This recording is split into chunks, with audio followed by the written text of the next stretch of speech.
Well, this clip is gonna be the end of the grinding, for now at least. If you want to skip the grinding, then go to 1346. Now I just need to come up with enough things to talk about until we get that far into the clip. And there's not much to say about a Pikachu electrocuting a bunch of Spearows other than, the memories of the original episode. Again, I don't think Toimaru is going to actually get into the scoreboard, but hey, it couldn't hurt to make sure he's prepared if we need him in the stadium. And hell, he's more likely to be able to cause some damage when we finally get around to dealing with Cerulean Gym than Marble Pack would be able to.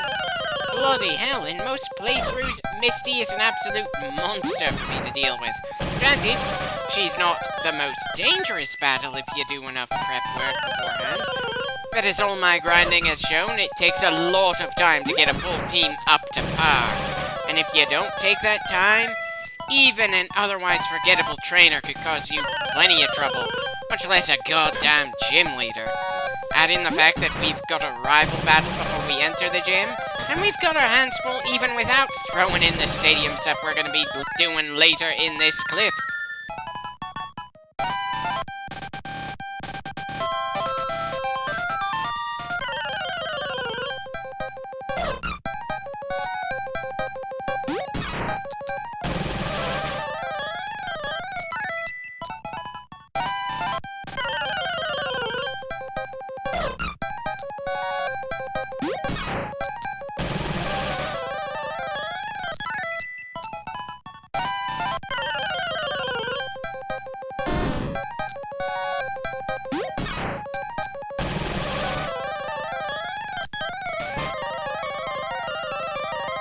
Right. Of course the damn snake managed to poison us. It's not a major issue, but still a little annoying. Especially since I don't know just how many more Pokemon we're gonna have to light up before Toimaru hits level 16. For all I know, it could be the absolute next one. I mean, sure, I could check the stats screen to see how much more experience we need, but it's annoying that we'd have to. This may be the only generation that has this issue, but it's the generation we're on right now, so I think I have the right to bitch about it.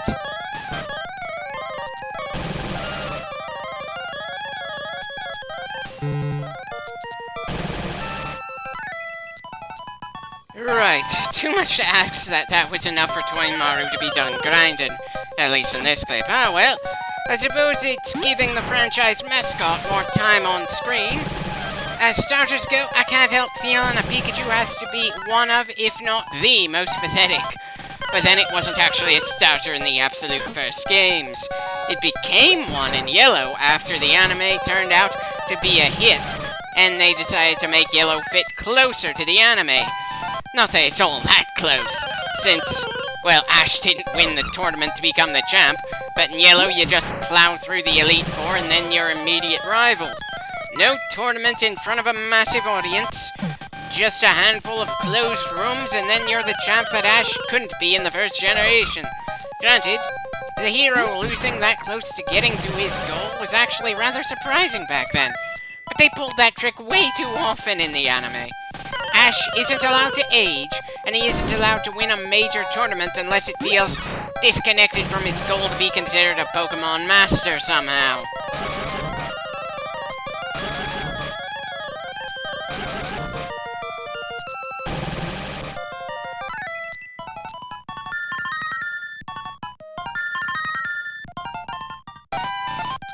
Right, that's all for now, Toimaru. Sango, it's your turn to start leveling up, even though I doubt you're actually gonna get any wins in the tournament. It actually sounds kind of mean when I say it like that, but it's not like I can think of any gentler way to put it. Sango is a more durable but less powerful version of Kohaku. I'm more likely to send her brother out than her, but it's not like we have a large variety of Pokemon to pick from this early in the game. There hasn't been any wild fire types, dragons, ghosts, waters, or even psychics so far. The only water type we have is a fish that can't even fight back yet. And even if we did have the old rod this early, which we don't, we'd only be able to catch more Magikarps anyway. I suppose I could have done the stadium tournaments with some kind of super team, combining Pokemon from Red, Blue, and Yellow, but frankly, He was insane enough to record Red and Blue pretty much simultaneously, and then go into Stadium on occasion. So insane, in fact, that I lost plenty of momentum when trying to record the second generation immediately after the first. It's not a big issue, it's not like I'm in a rush, despite how much I've been hitting the fast forward button. Especially since there are a few other Japanese role players I was thinking of doing between Pokemon entries anyway. It just felt like something worth mentioning.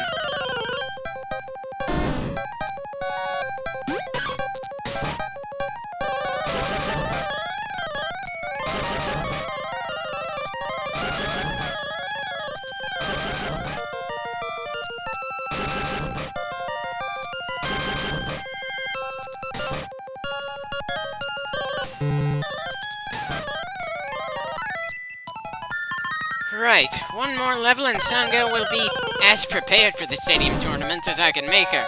Considering how iffy our Pokemon variety is right now and how few TMs we have to work with this early on, I'm not expecting us to win said tournament, though I will have fun just seeing how far up the ladder we can go.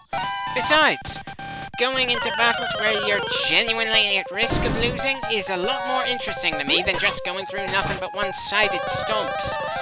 Stomps that will be in our favor, sure, but the fact is that challenging battles in the mainline games are so few and far between from what I remember, that the battles all blur together, and that doesn't really feel right when you're supposed to be feeling connected with the creatures that are going on the journey with you. We'll see how long I manage to keep that attitude.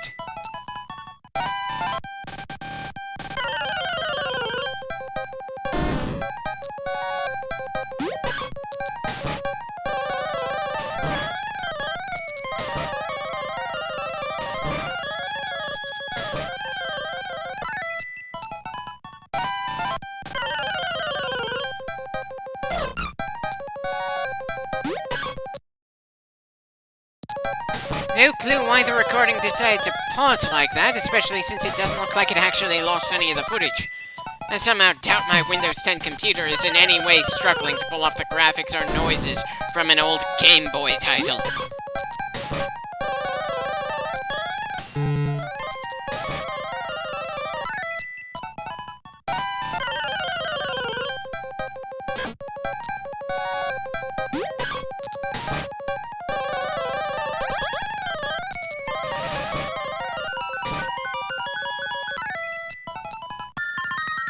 Good time in there, Sangha. Was a little worried we'd have to go to the Pokemon Center again before you level up, just to stall things out even more.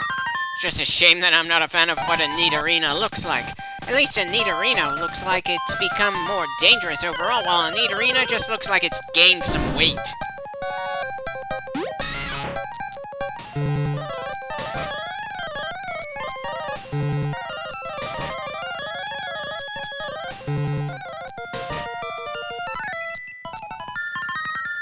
Definitely didn't take long for Marbleback to get to 15.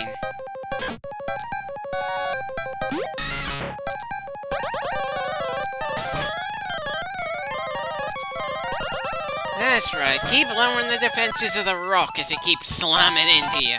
Again, while I'm sure that various status-affecting moves would mean something the way Pokemon battles generally go, a lot of them just feel like you're letting yourself take some free hits.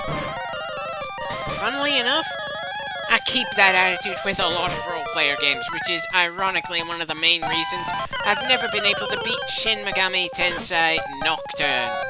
In that game, status-affecting moves are goddamn king, and if you don't have moves that remove the enemy's status enhancements and enhance your own chances, you're just gonna get wrecked. It doesn't matter how much you grind up, you're still gonna end up hitting the ground with little to no chance of beating those bosses.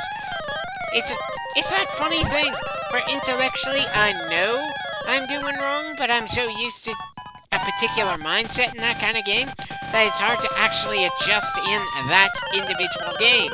So I eventually get frustrated, stop, feel guilty later, then try the game again from the top. I suppose that sort of thing is part of why Pokemon gained so much popularity, but a series that did something similar before Pokemon was a thing that stayed pretty obscure for the most part. But then the fact that Pokemon was allowed to release their first entry worldwide with little to no chance of any censorship outside of a drunken man trading his beer for a coffee, while Shin Megami Tensei couldn't release their first 2 games, 2 spin-offs, and half of another spin-off outside of Japan, definitely gave Pokemon a bit of an advantage there. Besides, STM is a rather bleak series for the most part, with even its most light-hearted entries having vastly more horrific stuff than even the Pokemon manga could throw in. Anyway, we've got 2 Pokemon left to level up to 16, then we're off to Stadium for a bit. And by a bit, I mean going from above the halfway point in this clip to a significant portion of the next one.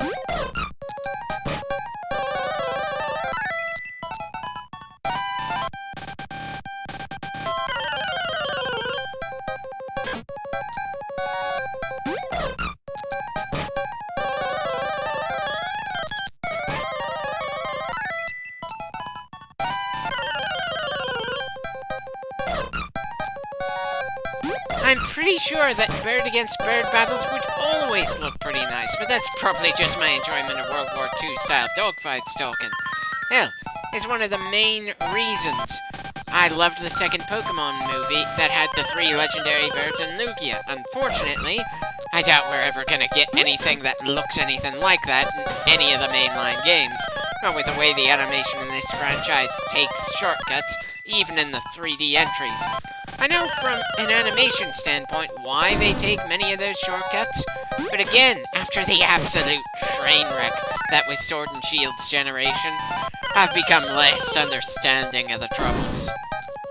Especially since they claimed that they cut a large portion of the Pokemon from the region because they wanted to have more time to get better animations, only to end up with worse-looking animations than what we see in the Pokemon Stadium game we're going to be seeing more of in just a few more minutes. I'm not saying it'd be easy by any stretch, just that they really need to work their asses off to regain the goodwill that they have lost.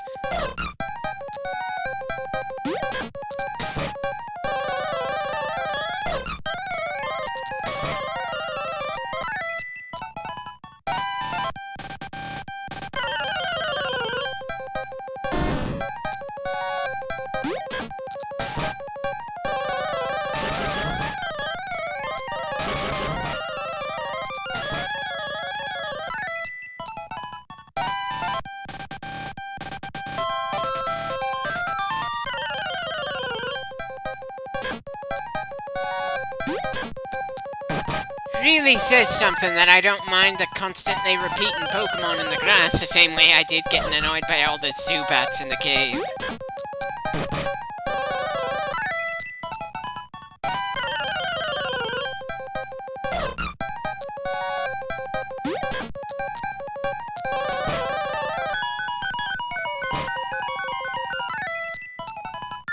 And thankfully, we level up just as it looks like we're going to need to use the Pokemon Center just to get a little more grinding done. Sure, we're still going to the center to get healed up, but we're going straight from the center to the stadium.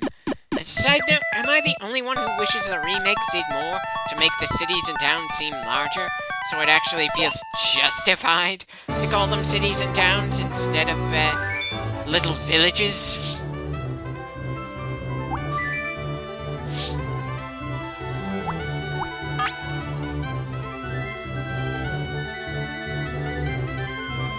Considering how the rentals were in the previous tournament we tried, I think I'd prefer to stick with Pokemon I've trained. Sure, the rentals probably have better moves if you know which ones to pick beforehand. But, for one thing, it's easier to feel emotionally invested in Pokemon you've raised yourself.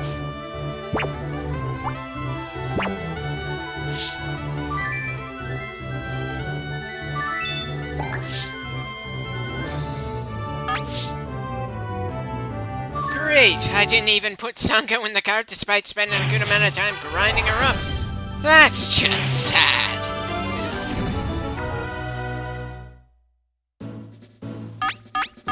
Okay, so this Pug Boy has 2 Pokemon that aren't actually bugs.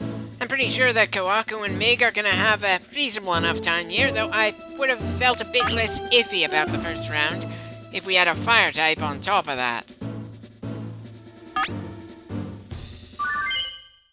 It's underway. Pokemon Tournament Pikachu. This is a tournament for passionate, young, up-and-coming Pokemon. Right. Of course the first Mon he sends out isn't one of the bugs. Now, here's the first move. Good hit. Well, that's a disappointing amount of damage. Wow. Attack power down. Why even bother doing that if our attack did so little in the first place? Sure, it makes our future strikes cause less damage, but I assume the fact that Peck would still do super effective damage on the bugs on his team means it doesn't really cut our offense by much in the future. Both combatants still have plenty of gas left. Well, of course, if this is the amount of damage they can pull off in a few moves. Guess I'm just way too used to seeing Peck do a lot more to a health bar than what we've seen against Nidori here. As a side note, I've got to admit that Nidori actually sounds like a nice name, even if it wasn't particularly creative. Certainly flows off the tongue. What now? That's a good hit. What's next? Good hit.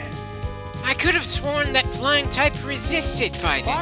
Of course, maybe it does, and Mig's normal typing also meant half of him wanted to take super effective damage from that same strike. Have I mentioned that Pokemon has an at times rather complicated spiderweb of type relationships? It's not much of a surprise that a lot of in-universe trainers tend to stick with a fair few types, so they don't have to deal with any especially nasty surprises they don't see coming.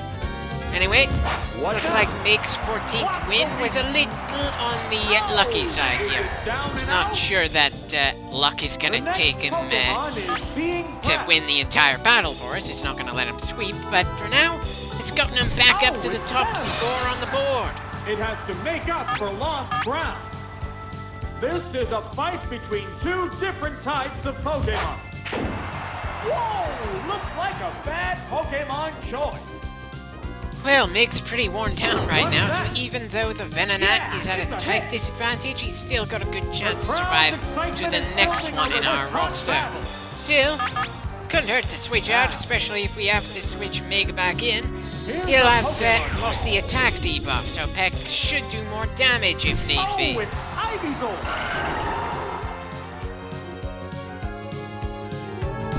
That's disable! The disable works! Well, that's mildly annoying. Still, it's not like Tackle is the only offensive move Phyllis has to use. Combatants face each other.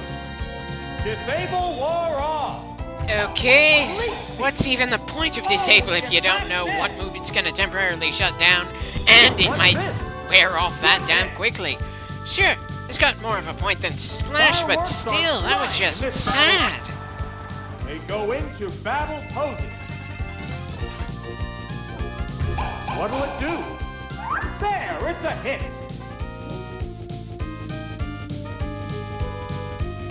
Supersonic. It's confused. Okay, so we're both going for more of a long fight strategy right now. Understandable, since it's not like we've got anything that'll put him down in a hurry. And apparently he doesn't have any bug moves to take us down fast either.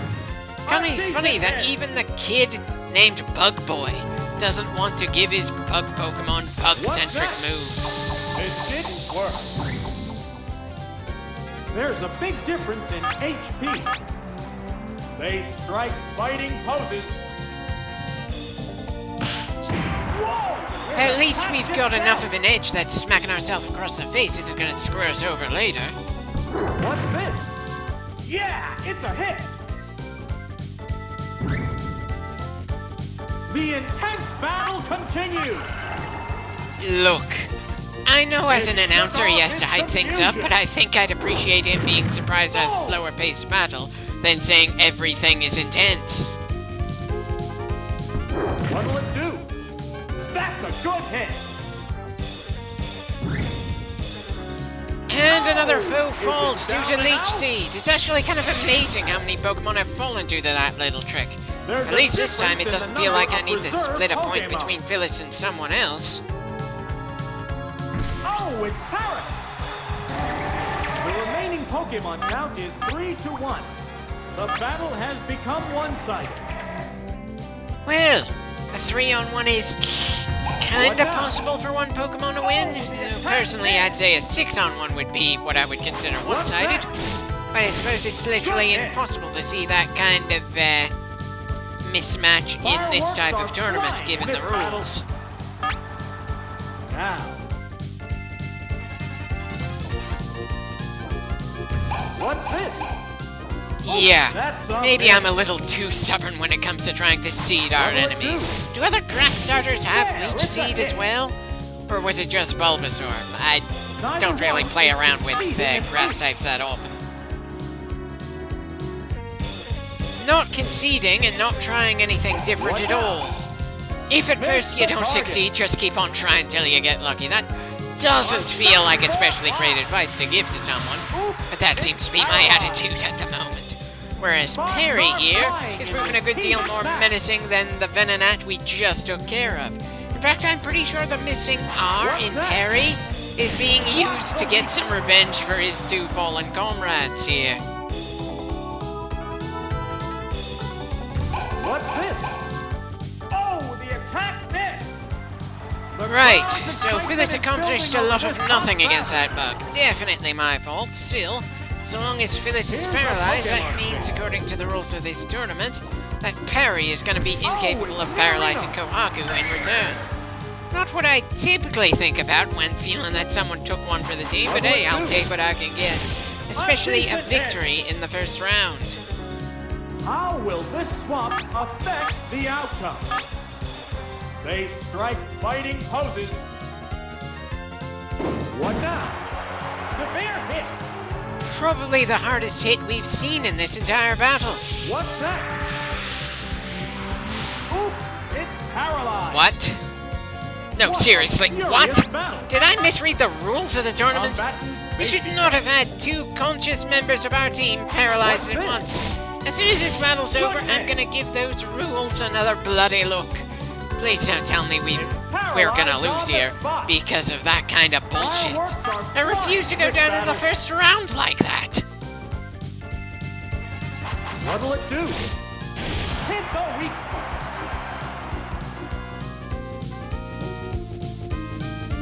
What now? Harsh blow. Right, just one more hit and we're done here. Defeating an ace. What's that? There, it's a hit.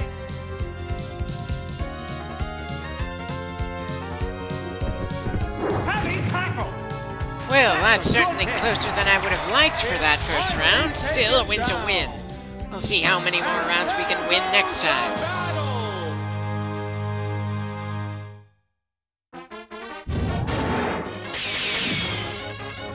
Didn't feel perfect from where I was sitting.